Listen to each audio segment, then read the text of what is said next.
पाकिस्तानी महिला सीमा हैदर का मामला जितना दिलचस्प है उतना ही रहस्यमयी भी होता जा रहा है। नेपाल के रास्ते भारत आई सीमा हैदर कभी अपने प्रेमी सचिन मीना के लिए चर्चा में रहती थी तो कभी सोशल मीडिया पर अपने डांस वीडियो और बयानों को लेकर सुर्खियां बटोरती हैं। लेकिन अब मामला सिर्फ प्यार और शादी तक सीमित नहीं रहा। आस्था मां नाम की कथावाचक और साध्वी ने सीमा हैदर पर ऐसे गंभीर आरोप लगा दिए हैं कि मामला सीधा देश की सुरक्षा से जुड़ता नजर आ रहा है। आस्था मां ने हाल ही में एक इंटरव्यू में सीमा हैदर को लेकर तीखे बयान दिए हैं जो अब सोशल मीडिया पर धड़ल्ले से वायरल हो रहे हैं। उनका कहना है कि सीमा हैदर कोई मासूम प्रेमिका नहीं है बल्कि एक प्लान के तहत भारत आई हैं। वो हिंदू धर्म का कार्ड खेल रही हैं और नशे में धुत रहती हैं। इतना ही नहीं, उन्होंने ये तक कह दिया कि सीमा एक नचनिया है और उसके शरीर पर कट के निशान हैं जैसे किसी ने उसे मिशन पर भेजने से पहले ट्रेन किया हो। सबसे बड़ा आरोप जो आस्था मां ने लगाया वो ये है कि पहलगाम पर हुआ आतंकी हमला तो सिर्फ ट्रेलर था। सीमा का असली मकसद कुछ और बड़ा है, उसका टारगेट राम मंदिर है।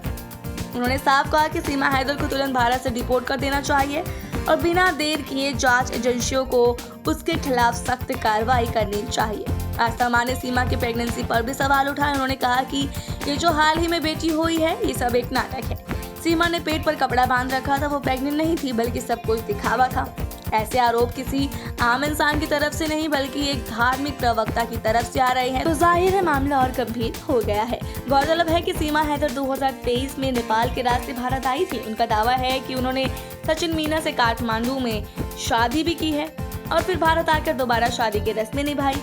वो अपने 4 बच्चों के साथ भारत आई थी, अकेले नहीं, और तब से यहीं रह रही है। हालांकि उनके पास कोई वैध दस्तावेज नहीं है। हाल ही में जब पहलगाम में आतंकी हमला हुआ और भारत पाकिस्तान के रिश्ते पर एक बार फिर से तल्ख हुए तब सीमा हैदर को लेकर भी सवाल उठने लगे। भारत सरकार ने कई पाकिस्तानी नागरिकों को वापस भेजने की प्रक्रिया शुरू कर दी है लेकिन सीमा हैदर टस से मस नहीं हो रही। उनका कहना है कि वो जान दे देंगी पर पाकिस्तान वापस नहीं जाएंगी।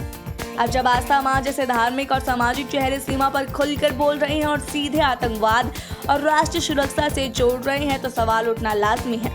क्या वाकई सीमा हैदर मासूम प्रेमिका है या फिर कोई बड़ी साजिश का हिस्सा? आपको क्या लगता है? कमेंट बॉक्स में जरूर बताएं। ऐसी और वीडियोस के लिए देखते रहिए सौगंध टीवी।